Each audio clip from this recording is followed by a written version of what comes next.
lip service. We should actually be seen to be doing everything we can to make sure that there's peace in Bawku. So congratulations to all the workers. I know that you have your own issues. I know that you have your own situations. I know that your pockets are dry. But wait, very, very soon, we have been assured by the president that everything will be fine. Let's hope that it's just not words. But yesterday, the Trade Union Congress boss, the Secretary General, Dr. Anthony Ban, he made a very, very instructive statement. Listen to him. To the theme of this year's celebration, protecting incomes and pensions in an era of economic crisis, our responsibility. So let me say a few things about the crisis. We are all feeling the effects of the high inflation. We are all feeling the effects of the high cost of living, the destruction of jobs, and the destruction of potential jobs, including employment freeze in the public sector, the debt crisis, and the effects of the domestic debt exchange program on investors, including pensioners, the depreciation of the cedi, the sharp increases in fuel prices, the increases in water and utility prices, delays in infrastructure development, as well as the effects of the crisis on education, health, and human development generally. Johnny's Bite. Sadly, Ghana has no choice but to turn to IMF. And now, as I speak, IMF has become the lifeline for Ghana. This is very, very regrettable, especially when you take into account the enormous human and natural resources in this country. Mr. President, we in organized labor hold the view that the economic crisis we are experiencing in Ghana today is self-imposed. We acknowledge the adverse effects of COVID-19 and the Russian-Ukraine war on the global economy. But we do not believe that these events are the fundamental causes of Ghana's economic crisis. Johnny's Bite.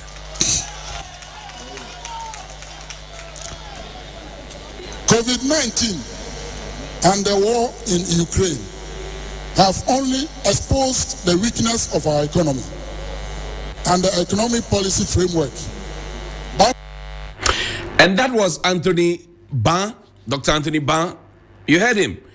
He listed the issues one by one and said this whole thing we find ourselves in is self-inflicted. And that is the truth and reality that the government has failed to acknowledge. If you listen to the tone of government, they blame everybody. They blame Russia, they blame Ukraine, they blame COVID, they blame the opposition, they blame everybody else but themselves. They blame everybody else but themselves. So now, let me take you back. You see the issues that Dr. Anthony Ban raised, and surprisingly, the president didn't respond to it for the first time. The president didn't respond to those issues. The one by one issues, he only came to assure that we will do everything we can to make sure that we are out of this. But the man said, this is self-inflicted. It is because of our own recklessness and all of that. He didn't say anything. Very untypical of our president. He didn't say anything. Now, today you will find in many different media houses, political appointees and speakers for the government or communicators for the government who will be regurgitating Russia-Ukraine COVID, Russia-Ukraine COVID, Russia-Ukraine COVID, Russia-Ukraine, as if they've been programmed to say it. This is the boss of the Trade Union Congress telling us that this is self-inflicted. We brought it upon ourselves. How did we do it? Play Dr. Bawumia's video for me. When you teach economics, you have to ask your students that question. Why is it that we ask that the debt levels be maintained at prudent levels? The reason is because if you do not manage your debt properly, it will affect your exchange rate, it will affect your interest rates, it will affect your inflation, it will affect your growth. Isn't that the Johnny's case? Bite. You are managing the economy in a way to look at its impact on these variables: exchange rates, interest rates, inflation, and growth rates. That is the issue. When the NDC was in government, well, way before they took us to HIPIC, remember the HIPIC period, they had mismanaged the debt level such that we had very high inflation, very high exchange rate depreciation, very high interest rates, and low growth. Johnny's That was Bite. the legacy they left us. By the time we were going towards 2016, the debt levels had increased to an extent where the inflation was going up, interest rates going up, exchange rate depreciation going up, and growth also coming down. And they had to run to the IMF for a bailout. Wasn't that the case? That was. So you see, we are back to the matter. The issues that Dr. Anthony Ban spoke about, he listed the issues one by one, and he said it was self-inflicted. Dr. Bawumia just confirmed that if you don't manage the economy well and you're borrowing and all of those things well, you will come back to where we are. And that is why the NDC ran to the IMF. So let nobody deceive you that, oh, we are at the IMF because of COVID, Russia, and Ukraine. We are the IMF because of bad management. We are the IMF because of unnecessary and reckless borrowing. We are the IMF because of wastage. We are the IMF because of aswadincracy. There are many different individuals in this country. Rotarian David Ofosu-Dorte has spoken, said the government will not listen. Ken Thompson has spoken. He even knelt down and begged the government. They won't listen. Joe Jackson has spoken. They won't listen. Professor Peter Quartey has spoken. They won't listen. Professor Lord Mason has spoken. They won't listen. Professor Bokpin has spoken. They won't listen. Their own Kwame Pianim has spoken. They won't listen. So who exactly would the government listen to?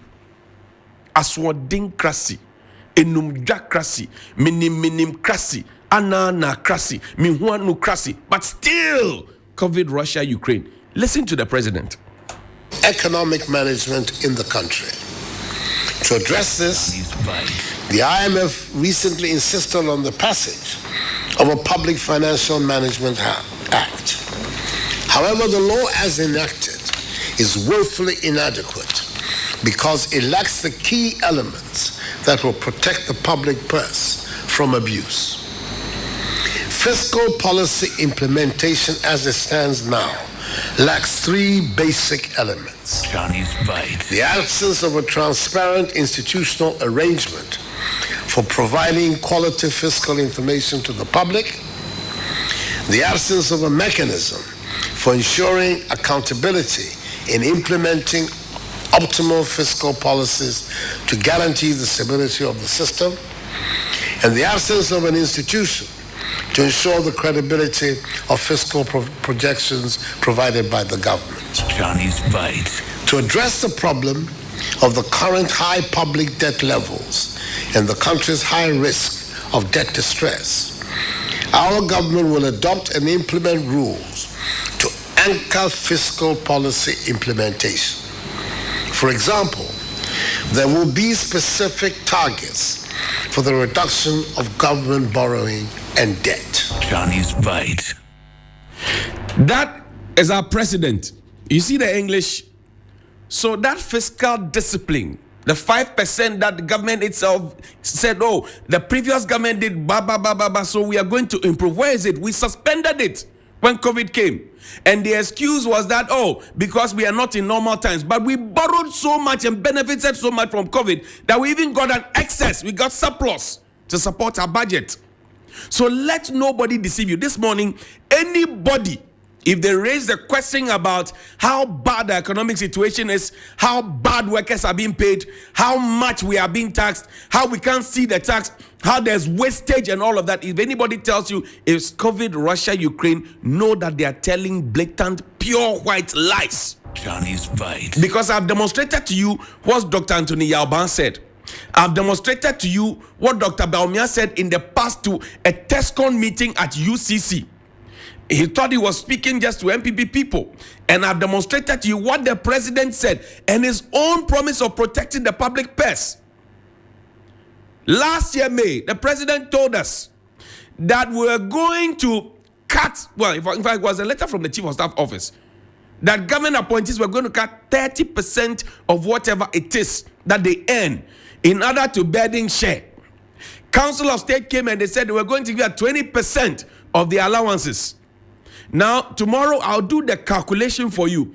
How much each minister earns, how much each member of parliament earns, how much the appointees, Free Zones Authority, GPHA, VALCO, all those people, NHI, how much they earn. Then we'll drill down the 30% since May last year. And then we'll do the calculation. Then we add the Council of State. We add that of the President, Chief of Staff, everybody. When we put it together, we will quantify it and tell them the amount. And then ask them where that money is and what they have used it for. Johnny's Good morning. Some of your approach. I mean, sometimes we take a hard bite. It helps us as politicians. Nowadays, when I listen to you, I even panic. Why? Maybe, hey, Why do you panic? the way